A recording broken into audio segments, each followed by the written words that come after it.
Saya Cikgu Ching Yun Ming, Guru Besar SJKC Chitong, Pasir Gudang. Dan saya merupakan finalis 10 teratas Malaysia Teacher Prize 2025.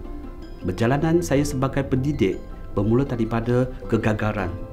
Saya pernah berhenti sekolah kerana gagal dalam bahasa Melayu ketika SRP. Saya mengurang semula tingkatan 3 dan setiap hari saya membaca kamus sehelai demi sehelai untuk menguasai bahasa Melayu. Dengan usaha itu, akhirnya saya lulus SRP, SPM dan menjadi seorang guru.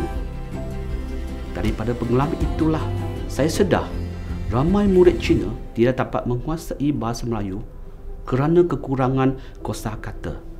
Maka apabila saya melihat perkara yang sama berlaku di sekolah saya mengetuai pasukan guru bahasa untuk membangunkan buku panduan 3 bahasa San Yu Bao Dian yang memuatkan kosakata bahasa Melayu, Inggeris dan Cina.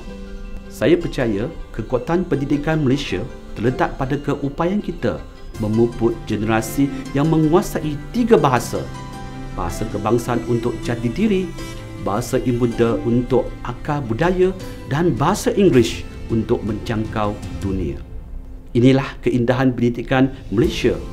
Pendidikan yang menyatukan keberbagai, menyalakan harapan dan mempersiapkan generasi untuk berdiri teguh di pentas dunia. Malaysia Teacher Prize, the power of a teacher, the potential of a nation.